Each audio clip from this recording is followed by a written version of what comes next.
अस्सलाम वालेकुम। कैसे हैं आप लोग? उम्मीद है खैरियत से होंगे। बाल थोड़े खराब हो गए मैंने। सही है? अभी भी खराब हो रहे हैं। चले तो खैर आज की वीडियो हम बेसिकली बात आज मैं आपको एक मेहमान से मिलाने वाला हूँ जो हमारे बराबर में बैठे हुए। ये है हमारे तला भाई।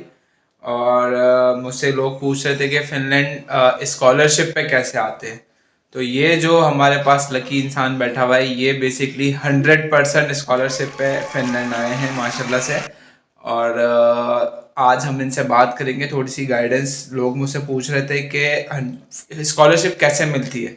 तो मुझे तो नहीं लगता इसका कोई क्राइटेरिया होता है कि मतलब या होता है कुछ। क्राइटेरिया होता है स्कॉलरशिप का। ये है कि पहले तो फिनलैंड का प्रोसीजर बहुत सिंपल है। एक ही लिंक है इनका studyinfo.fi। उस पर आप जाते हैं, अपनी डिग्री यूनिवर्सिटीज़ वगैरह सर्च करके अप्लाई कर देते हैं। जिस लिंक पे आप अप्लाई कर रहे होते हैं, कुछ कंट्रीज़ का ऐसा होता है कि अलग से आपको स्कॉलरशिप की एप्लीकेशन देनी पड़ती है। पर फिनलैंड के केस में ऐसा नहीं है। तो जो फॉर्म होता है एडमिशन फॉर्म, उसी के एंड पे वो सिर्फ पूछते हैं कि do you want to apply for scholarship. तो आपने सिर्फ उसको चेक कर देना है, क्लिक करके टिक हो जाएगा तो आप ऑटोमेटिकली स्कॉलरशिप के लिए भी कंसिडर हो जाएंगे। तो अलग से कोई मतलब एप्लीकेशन देने की ये जो जरूरत। हाँ, नीचे क्लॉज होगा कि अगर आपको स्कॉलरशिप चाहिए ये एडमिशन फॉर्म के साथ ही होगा। उस बिल्कुल। क्लॉज पे बस चेक लगाना है आपने। हाँ, तो बस ये कर देना। फिर अगर आपको एडमिशन मिल गया तो एडमिशन देने के बाद वो चेक करते हैं, वो मेरिट बनाते हैं कि आप स्कॉलरशिप में आ रहे हैं नहीं। तो उसमें वो तीन चीज़ें तो कंसिडर करते हैं। प्रोफाइल कंसिडर होती है मतलब हाँ, आपकी। होती है। तीन चीज़ें उसमें कंसिडर होती हैं। कुछ यूनिवर्सिटीज़ का ट्रांसपेरेंट सिस्टम होता है, वो आपको एंड पे मार्क्स भी बताते हैं कि आप कितने पॉइंट्स आए हैं, कुछ नहीं बताती। पर बहरहाल पॉइंट्स में पहली चीज़ कंसिडर होती है आपका जीपीए। आपका जो बैचलर्स के लिए, अगर आप मास्टर्स के लिए आ रहे हैं तो बैचलर्स की डिग्री में आपका जीपीए कितना है, इसके पॉइंट्स होंगे। सेकंड होगी आपकी यूनिवर्सिटी की रैंकिंग, ये मैटर करती है। और तीसरा आपका मोटिवेशन लेटर कितना स्ट्रॉन्ग है। और चौथी चीज़ आपका आईएलटीएस का स्कोर। तो इन चार चीज़ों की बेस पे वो आपके पॉइंट्स बनाते हैं। कुछ यूनिवर्सिटी जो है तो आपका बैकग्राउंड, वर्क एक्सपीरियंस, सीवी वगैरह ये अच्छा, अब चीज़ें इन चेक चारों करते चीज़ों हैं। में से तला आप मुझे ये बताओ कि सबसे पहले आप अपनी बैचलर्स का मुझे सीजीपीए या स्कोर बताओ। मेरा था 3.60। 3.60 आपका बैचलर का स्कोर था। आपके आइल्स के बैंड्स?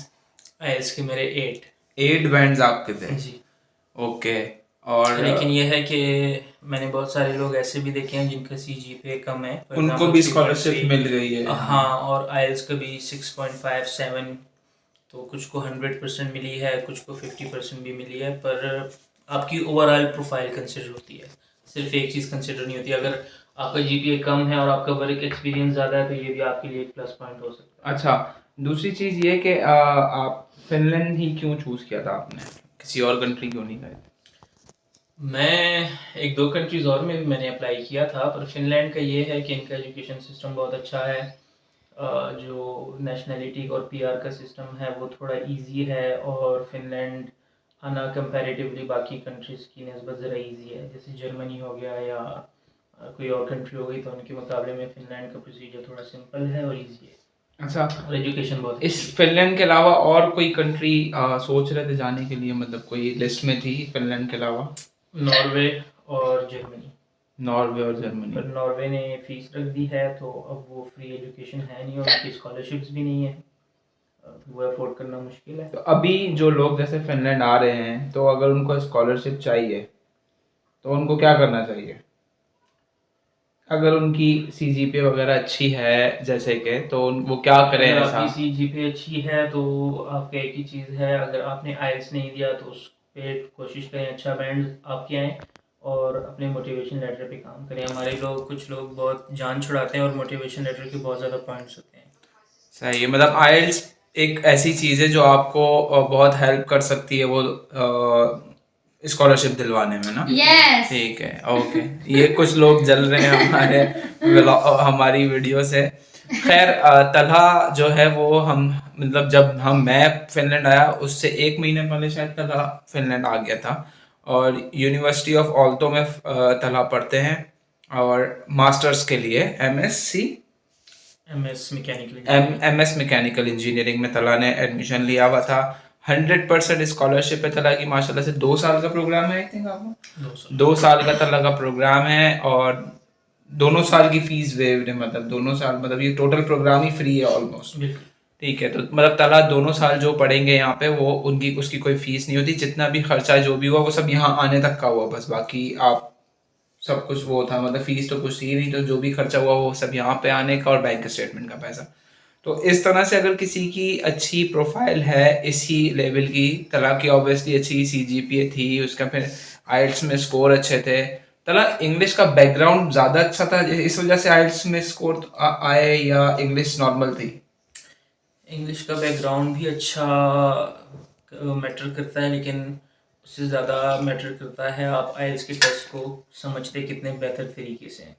मतलब उसमें टेक्निकल पॉइंट्स हैं, कुछ लोगों की इंग्लिश बहुत अच्छी है पर वो टेस्ट को प्रॉपरली क्रैक नहीं कर पाते। तो आप टेस्ट को, आपकी टेस्ट की प्रैक्टिस कितनी है, आपने उसको समझा कितना है, ये ज़्यादा मैटर करता है बजाय आपकी इंग्लिश के बैकग्राउंड के। और तला ने एक और चीज़ भी कि किसी कंसल्टेंट के थ्रू अप्लाई नहीं किया, फ्रॉम स्क्रैच टू जो भी आज यहाँ तक ये पहुँचे हैं वो फ्रॉम स्क्रैच स्टार्ट किया, खुद ही अपनी एप्लीकेशन फॉर्म भरे, खुद ही यूनिवर्सिटीज़ में अप्लाई किया, खुद ही सब कुछ पूरा प्रोसेस 100% तक आज फिनलैंड आने तक।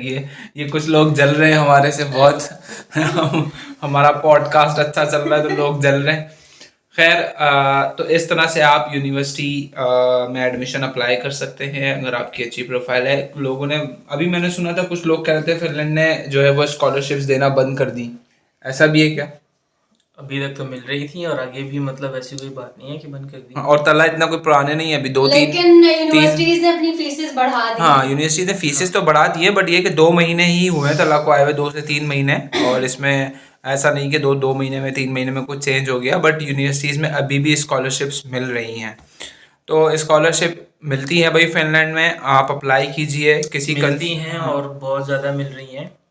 मेरे इस बैच में हमने अपना एक व्हाट्सएप ग्रुप बनाया था कि इस साल पाकिस्तानी कितने आए हैं, तो उसमें 350 प्लस मेंबर्स हैं, तो मतलब 350 लोग इस साल पाकिस्तान से आए हैं। उसमें से कम 100 से ज़्यादा लोग मेरी यूनिवर्सिटी में हैं, मैं ऑल्तो यूनिवर्सिटी में होता हूँ, और 50 प्लस को मैं जानता हूँ जिनको स्कॉलरशिप मिली है। वो बेहतरीन, मतलब स्कॉलरशिप मिल रही है भाई, तो फिनलैंड आ सकते हैं। हाँ, फिनलैंड में अभी थोड़ा सा जॉब का रिसेशन चल रहा है, जॉब्स मुश्किल से मिल रही हैं, बट ये कि स्कॉलरशिप हैं, आप आज आ सकते हैं, स्कॉलरशिप मिल सकती है आप लोगों को।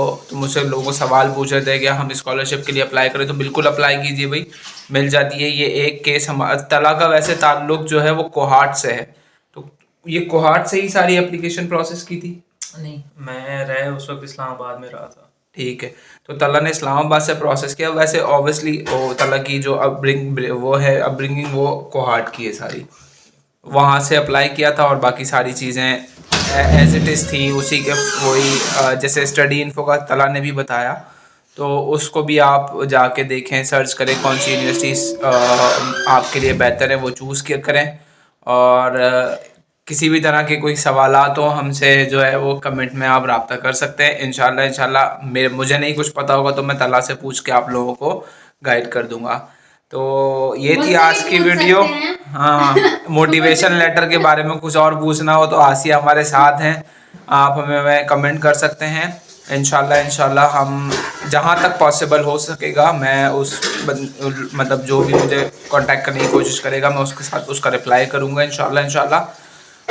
सो अगली वीडियो तक हमारे साथ रहिएगा, व्लॉग को पूरा देखें, शेयर कीजिए और सब्सक्राइब कीजिएगा। अल्लाह हाफिज़। अल्लाह हाफ़िज़।